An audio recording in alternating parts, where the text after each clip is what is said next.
All right, if the Justice Department was built to protect victims, what you're about to see is proof that it isn't, not anymore. It wasn't a policy dispute or a debate over legal thresholds. It was a sitting Attorney General, under oath, staring at a photograph of a sex trafficking victim and telling Congress there is no evidence to investigate the men who put her there. What you're about to see is Ted Lieu placing those photos and a buried witness statement in front of Pam Bondi, asking the one question she could not answer without exposing who this Justice Department is protecting. Watch closely. The tell isn't in what she says, it's in what she refuses to. I have a UC. Ms. Crockett from Texas is recognized for UC. Thank you so much. Donald Trump's approval rating implodes on his strongest issue. This is from Newsweek today. It says 40% of people approve of Trump's handling of immigration and border security, while 60% disapprove. Without objection, that is a admitted. net drop. Now I recognize the gentleman 20. from California, Mr. Lieu.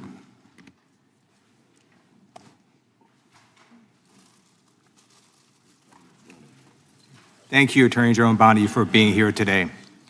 I'm going to show you two photos. Thank you. I'm going to show you two photos of former Prince Andrew. Prince Andrew attended various parties with Jeffrey Epstein. Under the law Congress passed, you were allowed to redact photos to protect the victims of Epstein's sex trafficking operation. You redacted the photos of this victim's face because you were following the congressional law. Is that correct?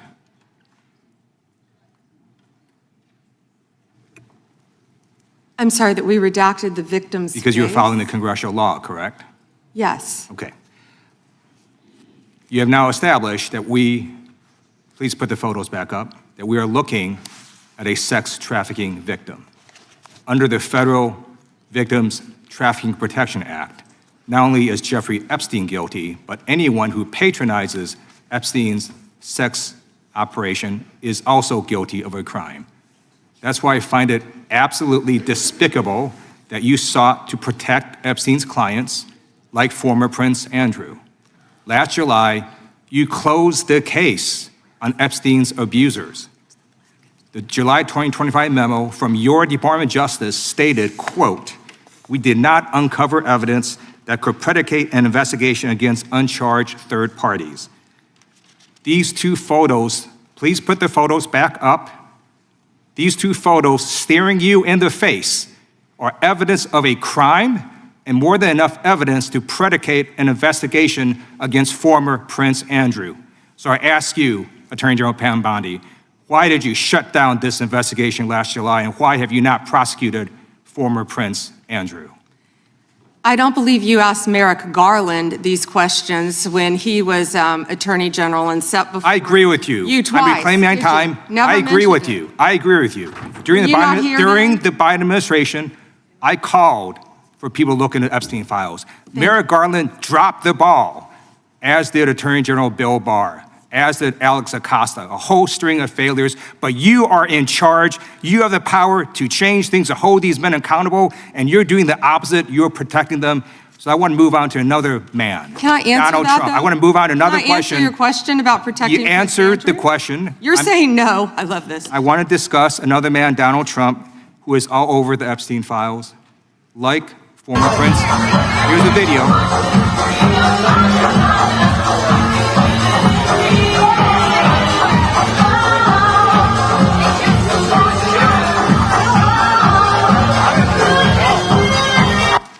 Like former Prince Andrew, Donald Trump attended various parties with Jeffrey Epstein.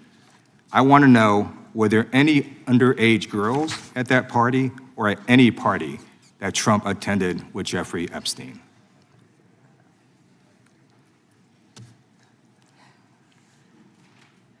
This is so ridiculous, and that they are trying to deflect from all the great things Donald Trump has done. There is no evidence that Donald Trump has committed a crime. Everyone knows that. This has been the most transparent presidency. He's the one that asked that those files. I'm reclaiming my time.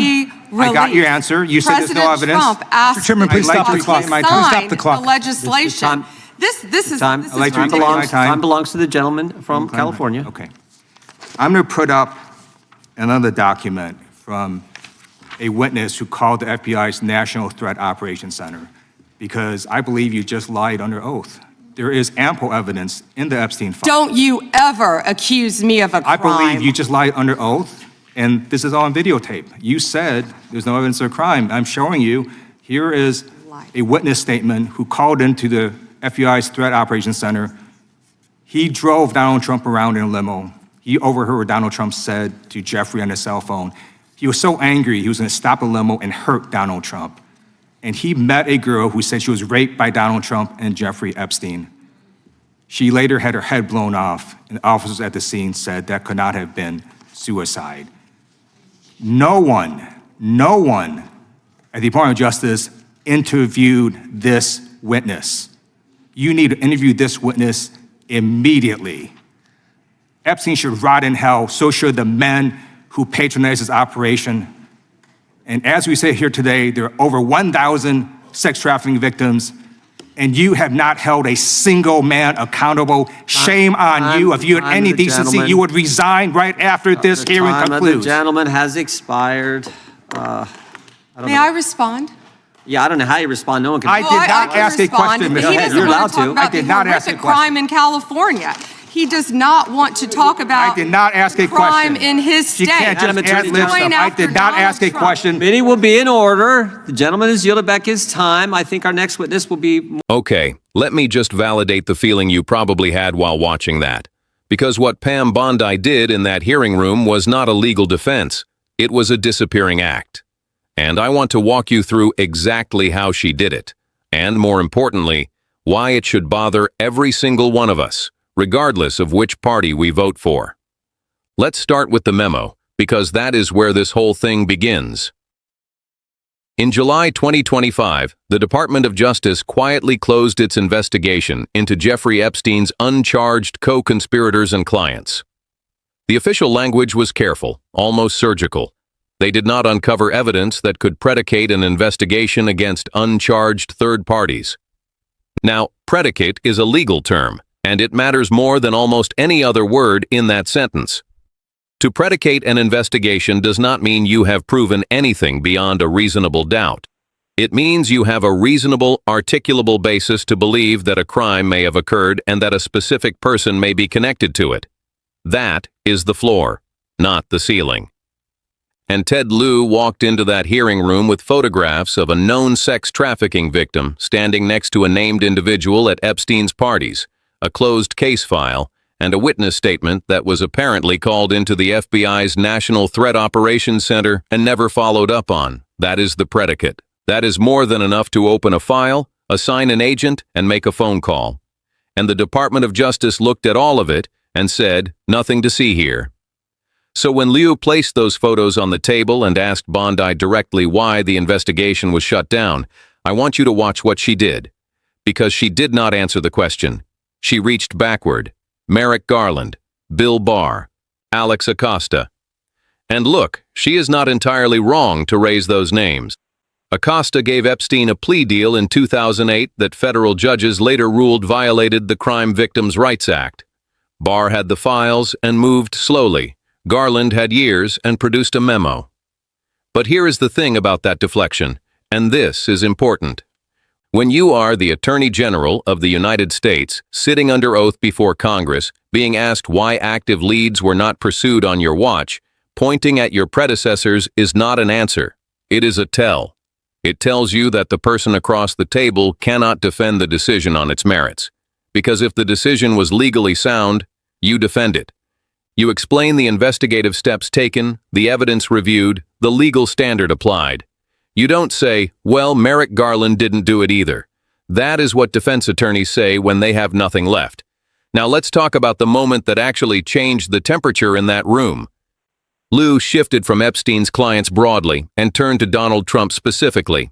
He showed footage of Trump at Epstein's parties. He asked a simple, factual question. Were there underage girls at those events? And Bondi responded, without being asked about a conviction, without being asked about a legal standard, without any prompting, by immediately declaring that there is no evidence Donald Trump committed a crime. I want you to sit with that for a second, because Lieu did not ask whether Trump was guilty of a crime. He asked what investigators knew about who was at those parties and whether that information was ever pursued. Those are two completely different questions. One is about culpability, the other is about process. By conflating them, by jumping from, were there underage girls at this party, to Donald Trump committed no crime, Bondi told us something she was trying very hard not to say. She was not protecting an investigation. She was protecting a person. And then Lieu produced the witness statement, and the room shifted again. A man who drove a limousine, who overheard a phone call between Trump and Epstein, who later encountered a woman who said she had been raped by both men, who was so disturbed by what he witnessed that he personally called the FBI's National Threat Operations Center. And according to the document Lieu held up, nobody from the Department of Justice ever interviewed him. Think about what that means in practice. You do not have to believe this witness to understand why this matters. You do not have to find his account credible. But when someone calls the FBI's tip line and reports a potential crime involving named individuals, you interview them. That is not a judgment call. That is the most basic unit of investigative work that exists. And if that call was received and no one followed up, the question is not whether the witness was telling the truth. The question is why the system did not even try. Now, Bondi's response to the witness statement was to threaten Lieu with an ethics complaint for accusing her of a crime under oath. I understand the instinct. Nobody wants to sit under those lights and absorb that. But notice what she did not do. She did not address the witness statement. She did not explain what due diligence her department performed. She did not say, "We received that tip, we reviewed it, here is why it did not meet the threshold." She reached for a procedural shield. A procedural shield in a moment like that is a confession that the substance cannot be defended. Here is what I want you to understand about the structural problem underneath all of this. The Department of Justice closing a case is not the same as proving there is nothing there. Those two things sound similar, but they are not. When prosecutorial decisions consistently protect the same category of people, powerful politically connected men, and consistently fail the same category of people, their victims, the pattern itself becomes the evidence. Over 1,000 documented victims, not one client prosecuted, not one patron held accountable, not one man who walked through Epstein's door and used what he was offering has faced a federal charge. And the woman Lieu mentioned, the one who told the limousine driver she had been raped, who later died under circumstances officers at the scene found suspicious, nobody from the Justice Department ever knocked on her door while she was alive. Nobody ever asked her what she knew. That is not a gap in the investigation. That is the investigation not happening.